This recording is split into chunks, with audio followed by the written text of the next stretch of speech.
Basically, I've got too much material, yeah? And there are quite a few new people today. Hands up who's new? We are! All right, so that's the talk out the window. No. So let's see. I'm going to give you the whole of Buddhism in one talk.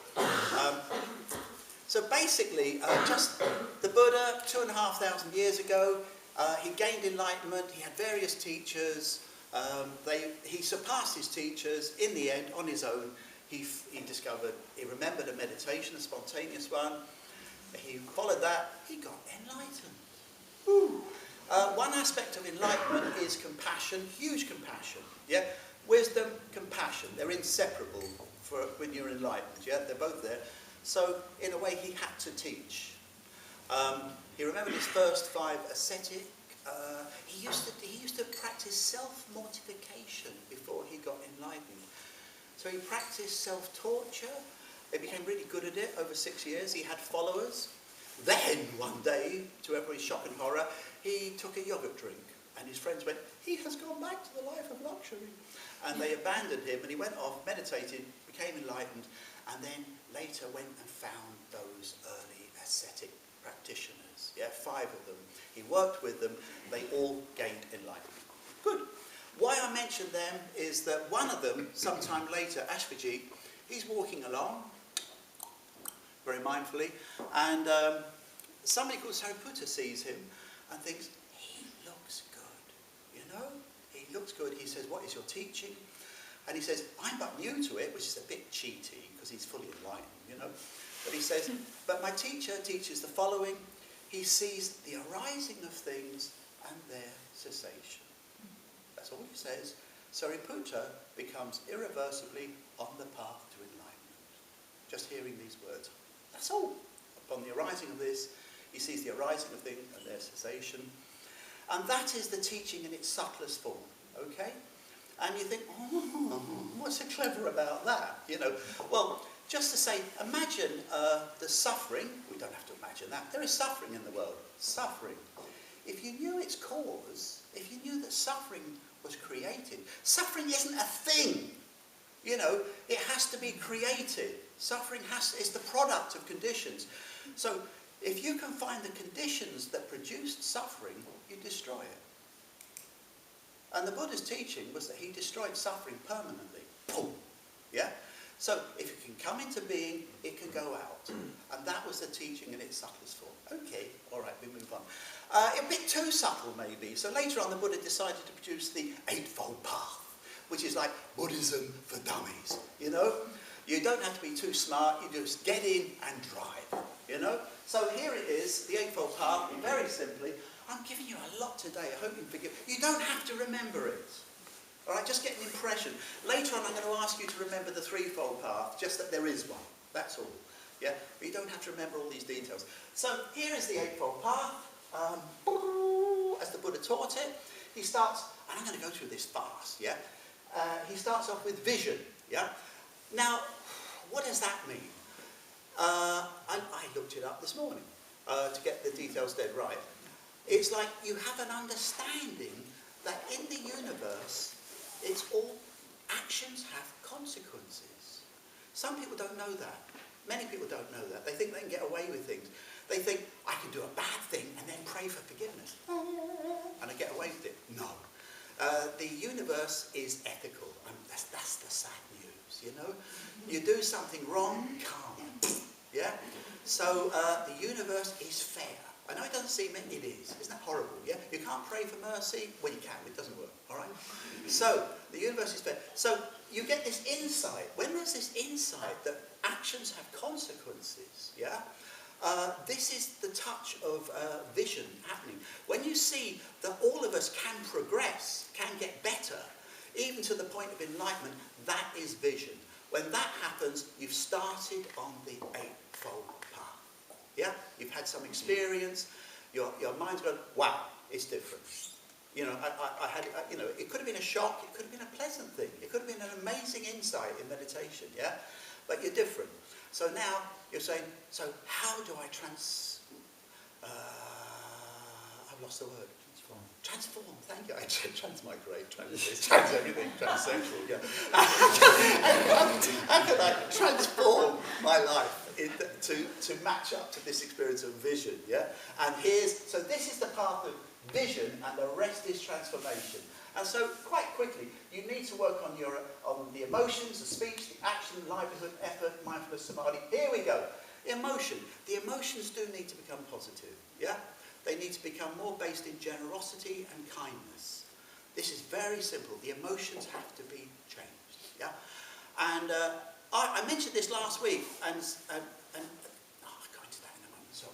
So that's the emotions. Then the speech has to become kindly. Now, I had a quick fling with a Moroccan woman. She was amazing, but she loved telling people the truth. You know, she used to destroy people. She goes, but it is the truth. It isn't the truth. You know. The truth needs to be kindly and useful. Yeah? There's a few more riders on it, you know. So there we go. So you have to work on your speech. Action. Your actions become ethical. You know, they're based in kindness and generosity. We're going into this in more detail. Your livelihood. Your jobs, they have huge effects on you. You know, huge effects. And if your work is unethical, it's going to damage you. Years ago, before Buddhism, I remember this man speaking about a woman working in a bargain basement in a big store, and she knew that everything she sold was crap. Yeah, that has an effect. Yeah, and years later, I ended up in a Whole Food shop, a Buddhist Whole Food shop, you know, Reform House they call it, and I knew that what we sold was good. It makes you feel good, you know. So your livelihood has a big effect. Good. And he's not here this week, a dear friend of mine, I won't mention his name, but his job is advertising. Advertising? The Buddha's great discovery is that craving is the source of all suffering. Our whole job is to defeat craving, crude craving, you know, not nice, you know, I want to change the world, you know, but egotistical craving. Advertising is how can we create craving where it doesn't exist, you know? Dodgy job. Okay, good. All right. So, livelihood. Effort. How you make effort. You've got to be smart with your effort. You can make, how can I put it? I mean, we had a lovely meditation last night here in the centre. You know, good. Consolidate. Protect it. You know, don't go into the worst Netflix when you get home, which I do sometimes, yeah. But you need to sort of protect the progress you've made. You need to protect the conditions that produce the good condition. You know, effort needs to be smart. That's all I'll say. We're racing through this. By the way, the Eightfold Path, the women, like, you know, I was in Southampton. The women did a course, the Eightfold Path. It took them 8 weeks. Yeah? The men did it. I led it. It took 3 years. 3 years. One of our fellas went off to London and did a master's degree. He came back, was still on the same book. He said he loved it. But my God, they were good at Buddhism. You know? We did everything. But so we're doing it in 2 minutes. Yeah, 3 minutes or whatever. So, effort. Mindfulness. How you be mindful. That doesn't need much saying. Mindfulness is being done everywhere. Just being mindful of your thoughts, your feelings. Mindfulness. I mean, the Buddha quite cleverly said, start being mindful of your actions. Why? Because you can see your actions, you can feel them, they're here. If I say, be mindful of your most subtle emotions, I don't know what they are. There's no point in trying to be mindful of what I don't know is there, yeah? So at least develop mindfulness with physical movement, and then emotions, and then thoughts. So this is mindfulness, great. And if you're mindful, you can save yourself a lot of trouble, yeah? You see it coming. Good. And samadhi. Again, I wasn't quite sure of this. It's got 2 meanings, but basically it ties into all the superconscious states in meditation. Eightfold Path. We've done it. Yeah? So, you get an insight, vision, and through the other 7 steps, you transform yourself and come up to the level of a Buddha. Why not? Okay, fine. So this was rattling around 2,500 years ago. The Buddha taught this. Very good. What was interesting was in the last year or so of his life, he decided to summarize it. Maybe he thought remembering 8 things is a bit long. Yeah? Shiraz has got a smarter idea, but we'll leave that one, yeah? Yeah, Shiraz is our Dharma expert. Good. But you can teach me. But the Buddha thought, let's summarize this. Let's make it easier to remember. And he taught something called the Threefold Path, not the Eightfold Path, the Threefold Path, which is identical to this, yeah? And what he did was this. Speech, action, livelihood. Obviously, these three, yeah, they're things you do, aren't they? You speak, you act, you earn your... They're what you do, yeah? This is mental, and this is mental, yeah? Fair enough? Yeah, good. Are these already separated? And what the Buddha did, he said, these two are basically wisdom, yeah? These three are basically meditation, because the effort is mental. You know, you're on your cushion, you're working on how you maintain positivity. Mindfulness, meditation, samadhi, all the dhyanas, so we call this meditation. And the other one, it could be conduct, it could be ethics. So here we have the threefold path. And that's what I'd like you to remember today, that there is a threefold path. It's, well, actually it's the wrong way round, yeah? Because the way the Buddha taught it was, if we're ethical, our meditation is good. If our meditation is good, our wisdom is good, and great, we get enlightened. Yeah? Great. So this is like eternal freedom. You know, you've gone beyond time and space. You know, you total compassion, total understanding. But this is the thing. And the Buddha, his words were, great are the fruits, great are the rewards of meditation when set about with ethics. You know, if your ethics is good, your meditation works much better. Great are the fruits, great are the rewards of wisdom if it's set about with meditation. So, what we're going to do now is going to go into these three little darlings. Okay? Fantastic. So I'll just shove them a little bit to the side. Great. I'm going to have to start... Oh, no, I've got some stickers still. Yeah? Fantastic. I was going to write it all. This is... Okay. So, what can anybody guess? What do you think is almost the most important value in life, in Buddhism? What's a really good thing to do or not to do? What's really very important? What? I can't hear. Honesty. Honesty is very good, very good. Yeah, Hitler was a bit of a fibber, so that's not good, but sometimes he... What else? Kindness. Kindness, thank you. Kindness. Kindness is amazing. So kindness is treating people with respect, not hurting them. Yeah? So the first precept is, I'll stick it here for the moment, is don't kill. Yes? Yeah? Now, I'm actually missing a bit of text. Let it be, I'm not going to go and find it. But we don't, I'll come to that in a minute. So don't kill, all right? What else? So you're not going to kill, very good. You're not going to eat people. Don't steal, yes? That's also harming. That's not kind either, is it? You know, you're robbing people. You're putting your ego before others. So, yeah? So very good. All right, well done. Sort out your language. Who said honesty? You said honesty? Yeah, honesty. Fantastic.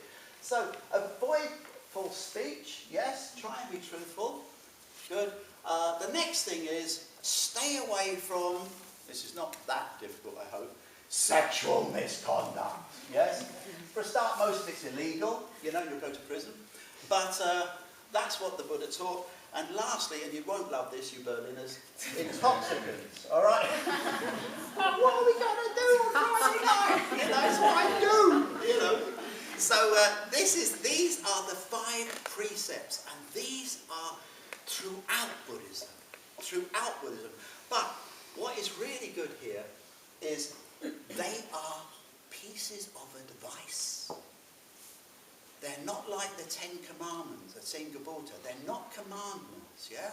This is advice. And the bit of text I've got missing is, I undertake the training principle, that's the correct translation, of not killing. I undertake the training principle. I'm going to train myself by not killing, yeah? I'm going to train myself by not stealing, you know? And I don't know, well, you can only say this to this class, really. Schönefeld, the airport, yeah? Isn't it tempting to buy an AB ticket, not an ABC ticket? Yeah? Recognition, yeah? Recognition, yeah? You buy an AB ticket, you know, and you're almost at the airport and the loudspeakers go, and now, basically, your ABC ticket, your AB doesn't work anymore. You need a C ticket, you know, and we'll sit there. Yeah, it's only 4 more stops. But, yeah, for the sake of an extra 20 cents, you get a peaceful journey. So actually, the ethics does make life a bit happier, you know. So it's all the little ways, you know, trying not to steal, trying to speak honestly, but also, as I said, with kindness, thank you, with helpfulness, yeah. And the Buddha, when he was asked, do you speak the truth? And it was a trick question. They're going to get him for it, you know. If he says, yes, I speak the truth, but sometimes the truth hurts, yeah. And we got him. You know, because he's broken this one. Yeah? And the Buddha says, the Buddha knows the time to tell the truth, which is quite smart. Sometimes you just have to wait until somebody's ready to hear it, you know. Sometimes it's so serious you just have to tell them again and again and again, you know. But, so it's all in context, very good. And the sexual misconduct, I mean, the way it was laid out was, of course, no rape. The crime at the time of the Buddha was to steal a bride. You know, you went and pinched some 15-year-old and took her off to your family, and that was it. Farewell. You know, so that was. It's still common in some countries today. You go and steal a bride. Yeah. The Buddha said, no, that's not on. And the third one is, and this is so common today. Don't pinch somebody's partner. That's what the Buddha recommended, because the grief that can follow, you know, is enormous. There you go, I'll leave that one to you. So these are the these are the 5 precepts, the Panchasila, as we call them. Friday nights we recite them, you know, they recite them all over the Buddhist world. My sister, she was in Japan doing a PhD on some Buddhist essay or a Buddhist hymn. And she was asked to recite the refuges and precepts, we call them, yeah? To the Buddha for refuge, go down, and then the 5 precepts. And she said it was in the same language that we do all over the world. Even though she was in Japan, she chanted it in Pali. So there we go, it's universal. Fantastic, good. They are not commandments. All right? They're not commandments. They're advice. And we don't really like the words good or bad in Buddhism. We don't, they're not our favourite words, you know. Yes, go on. Intoxicants? Oh, I thought I'd let that one go through. No, it's a joke, I forgot it. Be careful, you know. I mean, when you get a bit sloshed, you can make some serious mistakes, yeah. Oh, a bit of... I mean, my teacher, he said he doesn't mind sherry being in the trifle, yeah. He's a very old-fashioned, he's dead now, but a very old-fashioned Englishman, yeah. And once he came to our restaurant, and we had this Finnish worker who was so puritanical, and secretly he put less and less sherry in the trifle. And we didn't know it until in the end we're selling trifle. It's a nuttish, it's a sweet, it's very nice, sponge, you know, fruit salad, jelly, you know, sherry, yeah. And one day our teacher came to tea in our restaurant, Sangharakshita, and he said, there is no sherry in the trifle. Like, what? And we investigated, we found this little Finnish man had been removing it. So, he said you can have sherry in the trifle. But be mindful, you don't want the trifle to knock you out, yeah?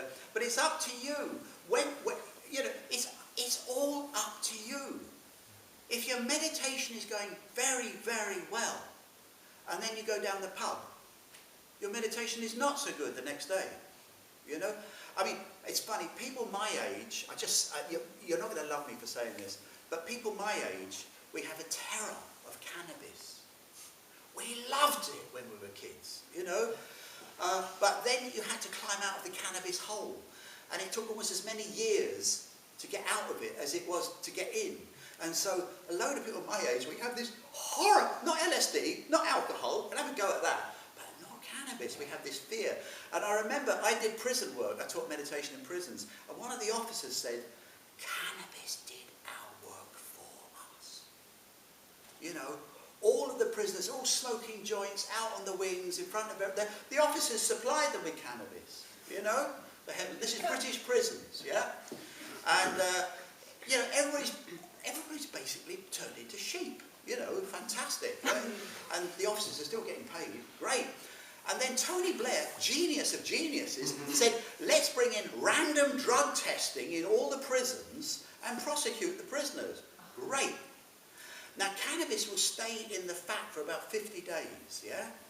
Heroin is gone in 2 days. So the whole British population, prison moved from cannabis to heroin. Fantastic. I'll say no more. You can imagine what the prison officers thought of that, you know. But it's about 6 officers to hold down one guy who's going through withdrawal. So there we go. All right, drugs, it's up to you. Do what you want. Be smart. If your meditation's going well, you're not going to want the stuff, you know. All right, have some fun. Good. Good and bad are not favourite words in Buddhism, okay? So what we prefer, and I'm going to keep it in English if that's all right, I'm not going to use the smart words, yeah, is skillful and unskillful. So we have to become skilled at being ethical. It's something, and I haven't written down the positive equivalent of these, but obviously doing kindly things is the opposite of killing, yeah? So you get skilled. I mean, the big one I've noticed is speaking truthfully. It can be very hard to speak truthfully, yeah? You upset people. But if you try it, you get better at it. You know when to say, it's a skill you acquire. And it's amazing. After a time, you might have a reputation for being truthful. And then people value that. We had a woman in our staff room called Beryl. And this is when I was a young teacher. And Beryl told the truth. That was it. She didn't make a deal out. She just told the truth. So these teachers come in, what do you think of this? You know, I've just bought this. What do you, and all the stuff, oh, it's lovely, it's lovely. And in the end, you really need to go, Beryl, what do you think? He goes, nah. Oh, thank you, Beryl. You know, and she had a function of truthfulness, and she was cherished and valued for that. But if you suddenly became truthful, people would be shocked and they'd hate you, you know. But she had earned her reputation. So it's something you get better at. You get better at it, you know. And I remember in the early days just not speaking, and people didn't like that. They said, what do you think of this? I didn't want to say anything. And then they hated me for that, you know. But you get better at it, so there we go. So skillful and unskillful as opposed to good and bad. And I thought of a silly example. Imagine this, you've got a kid, you know, say a little girl, she's about 6 or 7 years old, and friends say, it's the time she had some music lessons. You know, learn an instrument. And you say, no, we took her down, she had a violin class, she was terrible. She's a bad violinist. You know, we didn't waste any more money on that.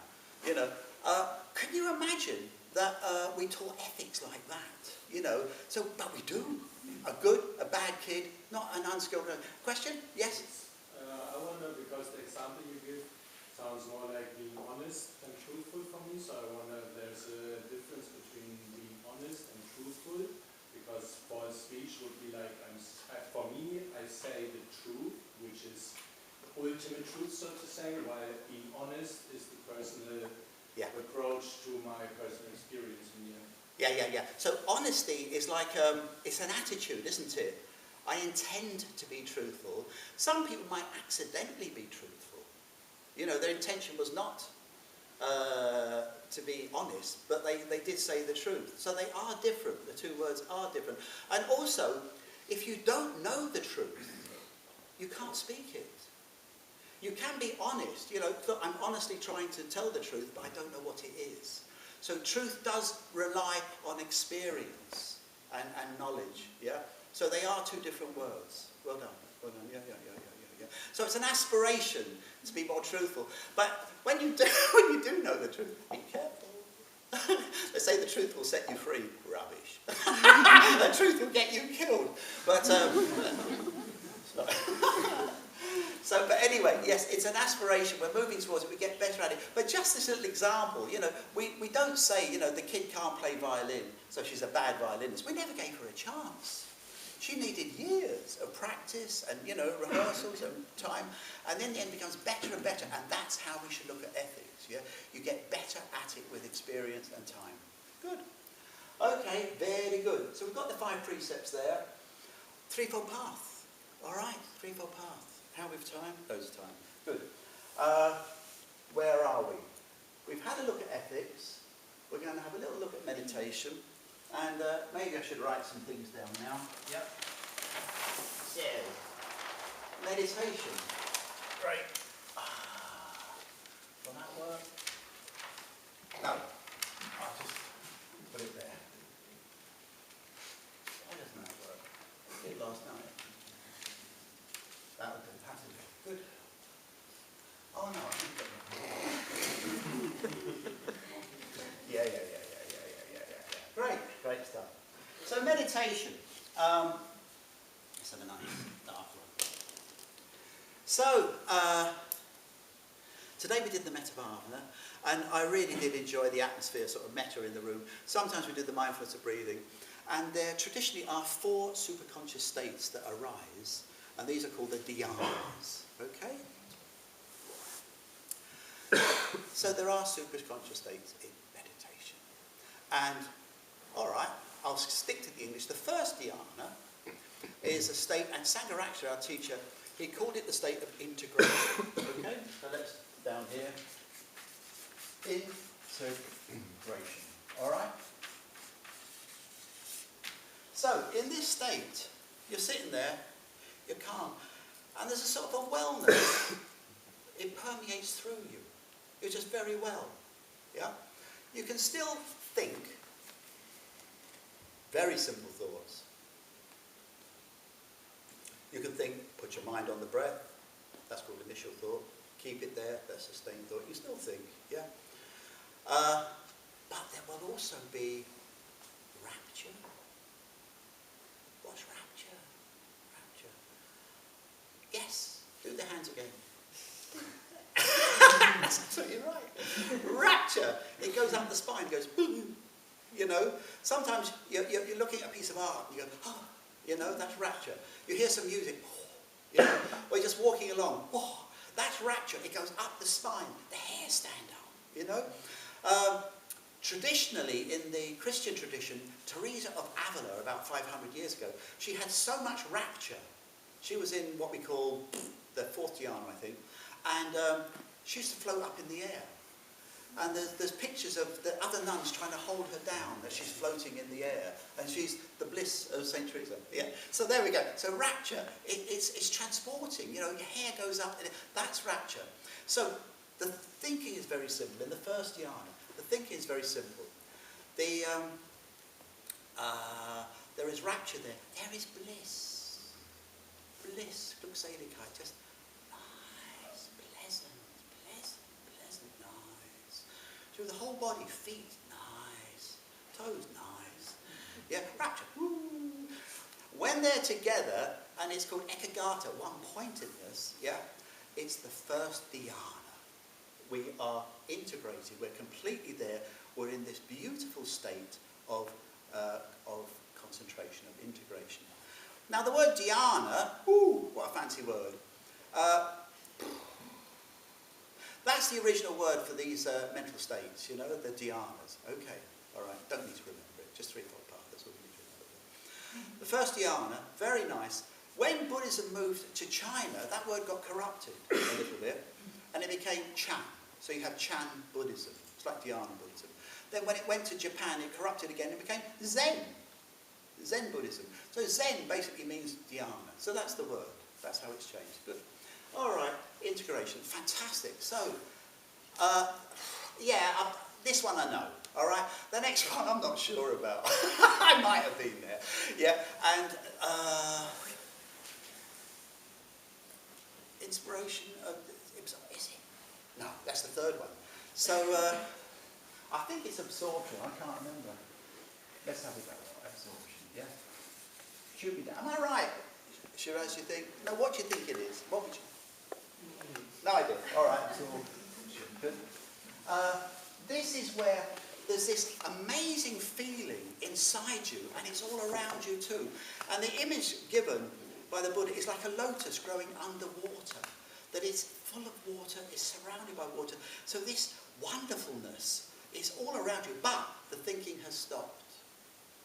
You can't think in the second dhyana. It's not there. You know, you're just in this amazing state. I mean, that seems a bit odd, doesn't it? That the head's not involved, but it's not. You know? So, there we go. It's great. Nice to be free of all that stuff. We'll move on quickly, because I don't want to hang around too long. Then inspiration. This one is right. Inspiration. And the Buddha, when he gave a teaching, he always gave similes to go with them, so everybody got it right. He gives you the teaching, then he gives you an image, yeah? So, the integration one, the image for that, he said it was like a bath attendant who would take this soap powder and knead it with water to make a ball of soap and then give it to you to have a bath with, yeah? They didn't have bars of soap in those days. They made soap from the fruits of various trees, dried them out, made a powder, you mix it with water. I went on to Wikipedia, I found there's about 10 trees you can make soap from, you know? It's not, I thought it was just Buddhist nonsense, you know? But it's absolutely true. And you make this powder, and the Buddha said, this is the first dhyana. It's like there's no water left over and there's no soap left over. You are integrated. It feels totally one. Yeah? The absorption, as I said, it was like a lotus underwater. Water's outside, water's in. And then the third one, inspiration. He said it's like you've got this lovely lake, and then bubbling up underneath it is a spring of fresh water. So it's continually being supplied with fresh water. And this is the flavour of the third dhyana, that you're there being totally inspired by new energy. You know, you're really getting some energy out of that. And finally, radiation. Okay? Good. So now, you affect the world, but the world doesn't affect you. You know? He said, it's like, he used the word a man, he said a man on a hot day goes to a bathing ghat and he just bathes in the cool water. And when he comes out, somebody has this white sheet and he wraps it around himself and he sits there under a tree.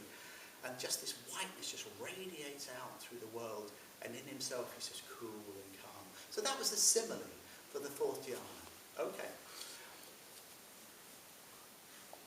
When we went to absorption, the thinking stopped. When we went to inspiration, the rapture stopped. Yeah? All this woo, yeah? And sometimes people bounce in the air with this bloody stage, you know. You can go onto the YouTube and find TM, Transcendental Meditation, yeah? And they're all doing levitation. And it's just a bunch of guys in suits with ties all bouncing around a shrine room, you know? Oh, I can't believe it, yeah? Sometimes when you you get this rapture, you bounce a bit, your knees, I've been hit by somebody in a shrine room, bounced and landed on me. It's not very nice, yeah? It's rough old stuff. Great fun at the beginning, but it's rough old stuff. You need to go beyond it. You see some people sitting there in meditation, yeah? It's the rapture, yeah? But hopefully that gets integrated, and in the end it disappears, and you go into this state, which is just the bliss and one-pointedness. So we're losing a factor each time we go up. We lost the thinking, we lost the rapture, now it's bliss, and then finally into radiation, even the bliss goes. We've gone beyond bliss, and they call this equanimity. You know? I know a meditation teacher, Bodhimitra, he said, everybody wants to be happy. Boom, boom, boom, boom, boom. Yeah? They all want to be happy, you know? He said, but actually, there's another stage a bit further on. He said, which is better than happiness. He said, the trouble with happiness is there's still some vibration. Very nice. Okay. Well done, Bodhimitra. Good. So these are the dhyanas. All right, lovely, fantastic. And these will really prepare us. These will refresh us, give us energy. It's like having a holiday somewhere, you know. Very good for us. And unlike drugs, you don't have to pay for it on Tuesday. I was in a study group a while ago, and I said, surely, you know, somebody was describing, what do we call it, ecstasy. And I said, it sounded great, everybody loving everybody. I said, but, you know, this Gurdjieff, this mystic from the Middle East, he said, nothing's free. I said, surely you don't get away with it. Surely on Wednesday you feel awful. And this fellow went, Suicide Tuesday. And the whole room went, yeah, Suicide Tuesday. Nobody tells you about that, you know. Yeah, nothing's free. You went up, you come down, yeah. But meditation's not like that. You pay the bill at the beginning, you know, and there's no visa bill coming in a week later, you know.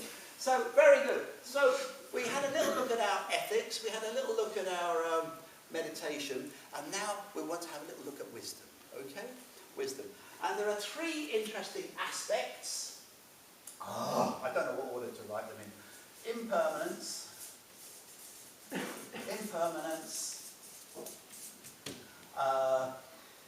unsatisfactoriness,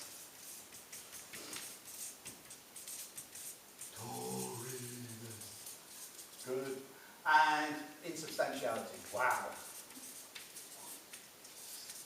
Insubstantiality.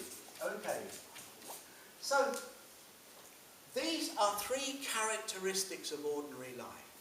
These are three characteristics of ordinary life, yeah? They're called the three marks, the three lakshanas, it doesn't matter. The three marks, you know.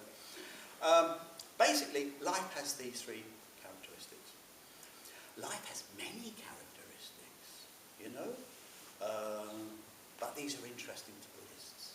So we pick these three, okay? All right, impermanence, we know that. Everything's impermanent, yes?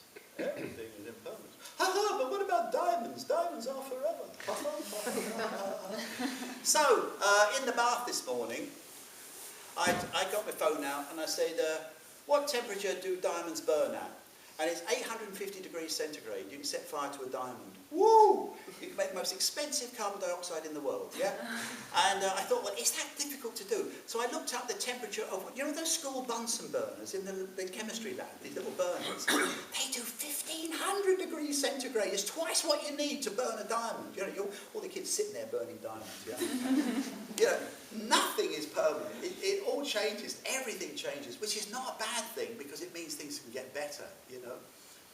So that was an awful record, wasn't it? You can only go better. Anyway, so impermanence, everything's impermanent. Things are unsatisfactory. Now that is okay. Life can go very, very well. And then you lose it. I'm at the age where my bloody friends are dying, you know. The rotten lot. I want to exchange, you know, experiences with somebody, you know, they're bloody dead, you know. And you have to work with that. You have to. My auntie Mary, who died just 2 years ago, she was like at the top of the pyramid. You don't want to pray for long life. Don't ask for it. You know, if you open some magic bottle and the fairy jumps out and says, "What would you like?"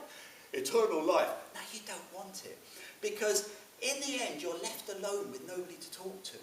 You know, all those around you are like children. For my Auntie Mary, you know, there was nobody she could compare notes with. You know, it's lonely, yeah? So I just mentioned that. Haha, what a downer, yeah? You know, come to the Buddhist Centre and be pissed off by Lalitaratna. No.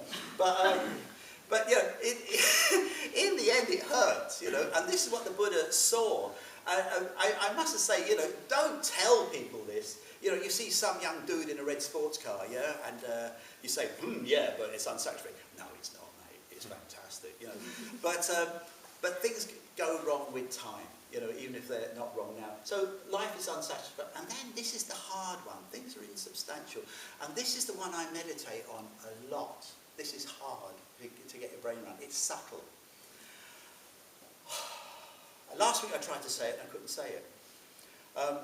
It's like, because everything's on the move, yeah, we've got a beaker here, yeah?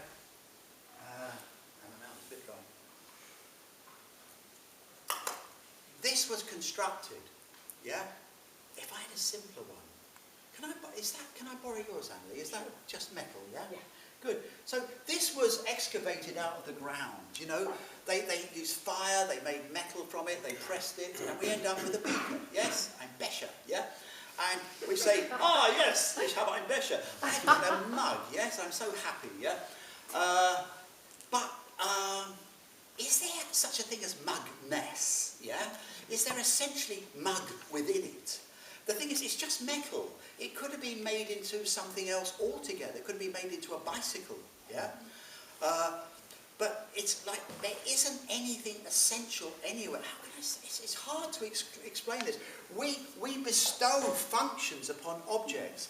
Imagine this. You're on a ship, and the table falls overboard. Yeah? Lost the table, floats out, lands on a little island. Some people find, wow, what is this? They've never seen one before. They take to the chief and say, look what we found. And they say, well, what do you do with it? He said, you can put your hats on it. Look, it's got 4 stands, yeah? And suddenly the whole village, they're all building these, all these little hat stands, you know, these 4-legged hat stands everywhere. That's fantastic. And then somebody comes along and says, your table's upside down. It's not a table, it's a hat stand. You know, that we have given function to this object, you know, it's in here. Is the function, you know. It's in here is the beaker, yeah? But there isn't an essential self anywhere. And you say, yes, but Lalitaratna, doesn't he have a soul? According to Buddhism, no. I am a process. I'm a process, just, you know, struggling through life, yeah? And you can say, well, can we find Lalitaratna in there? Let's cut him up and see if we can find Lalitaratna. You won't find me in there, yeah? I remember a brain surgeon, she said on BBC once, she said, you examine the brain, we can map it all, but we can't find any area that is the self. It's just not there, you know. And you won't find, you could do all the psychological tests on me, you won't find Lalitaratna anywhere. This is me, by the way, that's my name, Lalitaratna. And, you know, you won't find it. I am a cooperative. I'm a functioning cooperative, you know? And all the little bits come together and organise, and I go, it's me! Yeah? But really, the deeper I go in meditation, I can't find me. I can't find me, you know? It's all process, process, process. And everything's process. And it is amazing because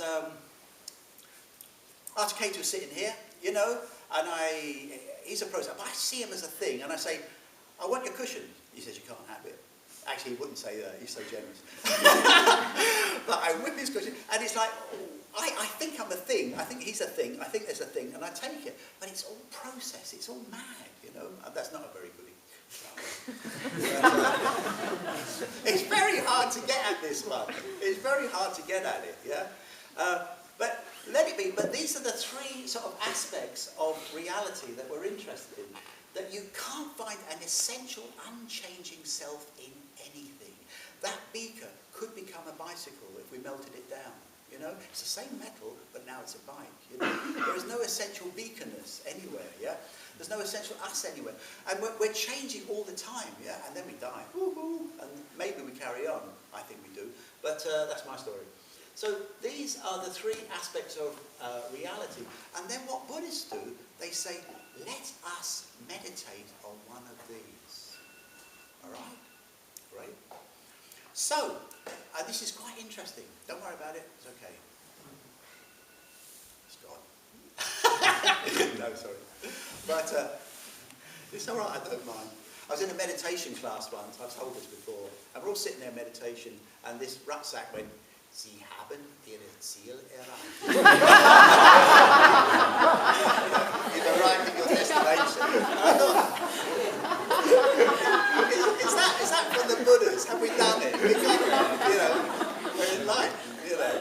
So there we go. But lovely. There we go. But what you can do so what we would do, you be ethical. Great are the fruits, great are the rewards when ethics is surrounded, when meditation is surrounded by ethics. So we're ethical. Now we're meditating, we're going up. And what the Buddhist tradition says is, you can only think in this integration. You can't think in these 3, yeah? And we now want to reflect on the nature of reality. We want to look at what reality is. We want to reflect on these, yeah? You can't do it in these. Yeah? Thinking cannot happen. Reflection cannot happen. So what you do, and this is very traditional in the Theravada tradition, you all meditate and you go up through the dhyanas. Whee, up you go, right up the top. Then you come back down again. And you come down with amazing energy. Amazing ability to concentrate. Yeah? And with these, you now move straight over to one of these three and reflect on them. Does that make sense? Yeah? You go up, get your beautiful energy, beautiful concentration, come down again, and then reflect on an aspect of reality. I don't do unsatisfactoriness because it makes me depressed. All right? I've done too much of that in my life. I was such a miserable youth. You know, Mr. Depressive. Yeah? But you can do that if you're Mr. Jolly all the time. Yeah? Insubstantiality, that's where I like to work. Try to find anything that's real, anything that has an essential self in it, an essential, you know, can't find it. And that's amazing. And if you do that with real attention and focus, then what follows is liberation. Liberation, enlightenment. Yeah? This is the threefold path. Yeah? So, he can come up here. Okay? Good. We were ethical. Good. We meditated. We reflected on an aspect of reality, and we're liberated. We're free. We're happy. Eternal. We have destroyed suffering for ourselves permanently. Yeah. You know, all good timing. I've got 2 minutes left. So that is the threefold path. I don't believe it. We did it. You've just had the whole of Buddhism, history of its teaching, the 8-fold path. Yeah. The 3 stages of the threefold path. Just remember the threefold path, please. Ethics, meditation, wisdom. And why do I go on? The poor devils in Southampton, I was there for about 10 years. And in the end, it was tattooed in their souls, you know, threefold path. It's like, if you have kids, you say, I never had a bicycle when I was a child. My child will have a bicycle, you know. And, you know that urge, you know, for parents, my children will have what I never had. I never got the threefold path. They never taught it to me for years, you know. And then I went to Ireland and lived on my own for 3 years. And I'm reading all, I went threefold path, threefold path, threefold path. There's more. I'm going to tell everybody about this. But what's beautiful about the threefold path also is this amazing thing. You could have, Buddhism is so vast, it's enormous. Thousands, tens of thousands of books, there's tons of it, yeah? You could get 3 big bins. Ethics, meditation, wisdom, yeah? And you can take any bit of Buddhism and it will go into one of these 3 bins. Like the Eightfold Path, it went into the bins, yeah? The whole of the teaching, yeah? I'm not talking about dates, I'm not talking about names, I'm not talking about geography, I'm talking about the path. These teachings, and it's a lovely way of sorting out the Dharma, you know? Yeah, you know, I'm doing meditation all the time. Right in the meditation. I'm doing puja, devotion. That's like meditation. That goes in there too. You know, we're making clothes for poor people. Yeah, ethics. Blah blah blah. All of the Dharma will go into one of these 3 bins, and I love that. I really do. It's like how to sort it all out. I think that's it now. Thank you very much for your questions.